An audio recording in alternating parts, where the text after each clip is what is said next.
Well, I think that there has been over the last maybe 5 to 10 years in the field of international aid, there's been a real focus on results. And again, results as measured by, as determined by experts. And I think that people are beginning to realize that the real experts are those who are benefiting or not benefiting from development activities. You have an education project. Are the kids learning?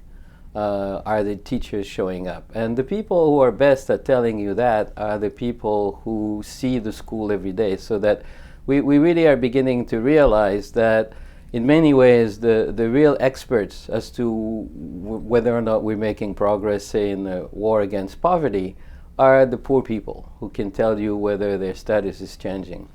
And I think there's been also in the field of philanthropy, especially US philanthropy, there's been a need to demonstrate that the intent of helping people is actually helping people. So more of a movement to listening to the people that we're trying to help. And recently at the United Nations, they adopted the Sustainable Development Goals. And again, a lot of importance on data, a lot of importance on making sure that what we believe will and should happen is actually happening.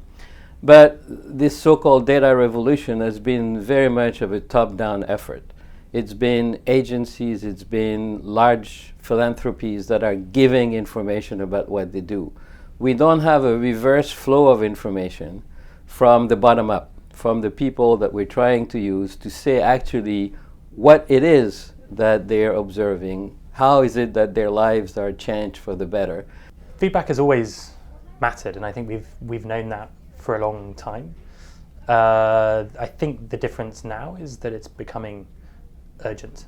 We face challenges in a way now I think that we haven't seen globally for a generation. I think we are collectively beginning to realise that we haven't done well enough in the past in dealing with those challenges, and that feedback makes what we do more effective, more efficient, more accountable, and leads to better outcomes. And the voices of those people that we want to help have to be part of what we do in a coherent way.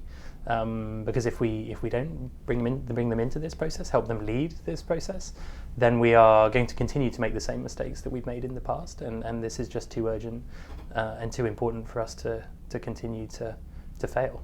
The answer, I think, is because they don't have to. So look at the incentives. They don't need to do it. If you are a shoe retailer, you have to pay attention to what your market wants, because otherwise you have an existential problem. You will cease to exist. Whereas if you are an endowed foundation or a rich person or whatever, there's no pressure on you to do anything actually, and it's difficult to ask for feedback, and it may not have occurred to you to ask for it. And even if you do have some of that feedback, some of it can be quite painful. So I think for all of those reasons, what I find mostly with funders when I talk to them is most of them it hasn't occurred to them to do it.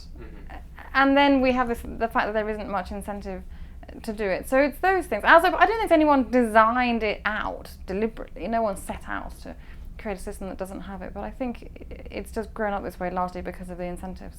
You know, I think we're in a pivotal time where things are beginning to change, and we're beginning to realize the value of bringing the community on board from the very beginning, and then hopefully having funders begin to see the value and pay for that. And as well, you know, not just funders at philanthropy level, but government levels and large businesses saying that, hey, it's actually makes economic sense, it makes social sense, it helps the society, the business, everything, when we are able to create spaces for dialogue and empower community members to take action to solving their own problems.